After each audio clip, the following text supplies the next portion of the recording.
বোকাখাত আৰক্ষীয়ে গোচৰ ৰুজু কৰিবলৈ সাহস নকৰিলে। অৱশেষত দিছপুৰ থানাত ৰুজু হ'ল বোকাখাতৰ বৃহৎ ফ্লেট কেলেংকাৰীৰ গোচৰ। বোকাখাত পৌৰসভাৰ পৌৰপতি ৰত্নেশ্বৰ বৰুৱাৰ বাসগৃহত মাজনিশা উপস্থিত দিছপুৰ আৰক্ষীৰ দল। অসম ৰাজ্যিক গৃহ নিৰ্মাণ বৰ্ডৰ ফ্লেট কেলেংকাৰীত সাঙুৰ খোৱা পৌৰপতিৰ লগতে পৌৰপতিৰ পৰিয়াল তথা কেইবাগৰাকী পৌৰ কৰ্মচাৰী আৰু বোকাখাতৰ কেইবাগৰাকীও ব্যৱসায়ী তথা কেন্দ্ৰীয় আৰু ৰাজ্য চৰকাৰৰ কৰ্মচাৰীলৈ গোচৰৰ জাননী প্ৰদান দিছপুৰ আৰক্ষীৰ দলটোৰ। উল্লেখযোগ্য যে নৰ্থ ইষ্ট নাওত ধাৰাবাহিকভাৱে পৰিৱেশন হৈ আহিছিল অসম ৰাজ্যিক গৃহ নিৰ্মাণ বৰ্ডৰ ফ্লেট কেলেংকাৰীৰ বাতৰি। নীতি বহিৰ্ভূতভাৱে তথা বেআইনীভাৱে ভুৱা শপতনামাৰে নিজৰ লগতে পৰিয়ালৰ নামতো কেইবাটাও ফ্লেট আবণ্টন কৰিছিল একাংশই। বিজয় কুটুম নামৰ এইগৰাকী RTI কৰ্মীয়ে কৰা আবেদনৰ পাছতেই পোহৰলৈ আহিছিল এই বিয়াগুম কেলেংকাৰী।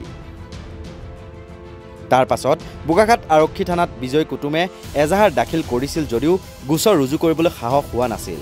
পৰৱৰ্তী পৰ্যায়ত বিজয় কুটুমে দিছপুৰ থানাত এজাহাৰ দাখিল কৰাৰ পাছত অভিযুক্ত পৌৰপতি ৰত্নেশ্বৰ বৰুৱা, পত্নী হিমাক্ষী বৰুৱা, গৌৰাংগ বৰুৱা, জীৱন বৰুৱা, দীপা চেত্ৰী, তেওঁৰ পুত্ৰ অৰ্জুন চেত্ৰী, জীয়ৰী পুনম চেত্ৰীলৈ জাননী জাৰি কৰিছে দিছপুৰ আৰক্ষীয়ে। অহা 30 আগষ্টত দিছপুৰ থানাত হাজিৰ হোৱাৰ নিৰ্দেশ দিছে আটাইকে। অভিযুক্তসকলৰ বিৰুদ্ধে IPC 120B, 420, 406 আৰু 468 ধাৰাত গোচৰ ৰুজু কৰিছে।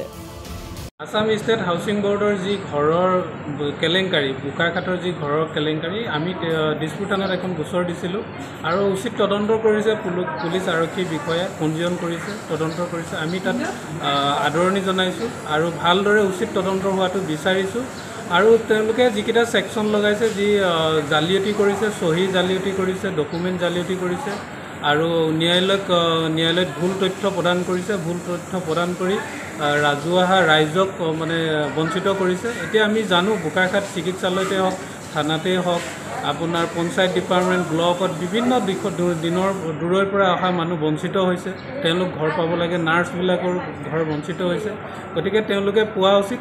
আৰু আপোনালোকে আমি সকলোৱে ভবা দৰকাৰ যে এটা মানুহৰ ঘৰ দুৱাৰ থকাৰ পিছতো ঘৈণীয়েকৰ নামত আকৌ এটা ঘৰ লাগিব, পুতেকৰ নামত আকৌ এটা ঘৰ লাগিব, ভূমিহীন গৃহহীন বুলি দিছে। তেওঁলোকে ভুল তথ্য দিছে সম্পত্তি থকা স্বত্বেও।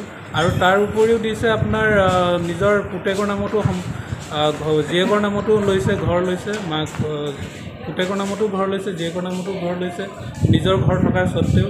ভূমিহীন গৃহহীন বুলি কৈছে নিজকে সম্পত্তি থকা স্বত্বেও। গতিকে ইমানখিনি অন্যায় কৰিছে, ইলিগেল কৰিছে, সেইখিনিৰ কাৰণে উচিত তদন্ত হ'বই লাগে আৰু দুখীয়া শাস্তি পাবই লাগে। আৰু কোৰ্টে যিটো জাজমেণ্ট দিব, এইটো আমি কোৰ্টে যিটো বিচাৰ কৰিব, যেতিয়া জাজমেণ্ট দিব কোন দোষী কোন নিৰ্দোষী, তেতিয়া আমি ভালদৰে গম পাম। এতিয়া যিহেতু তদন্ত পৰ্যায়ত আছে, তদন্ত কৰিছে, ভাল পাইছোঁ। কিন্তু ৰাতি তদন্ত কৰাটো বেয়া হৈছে।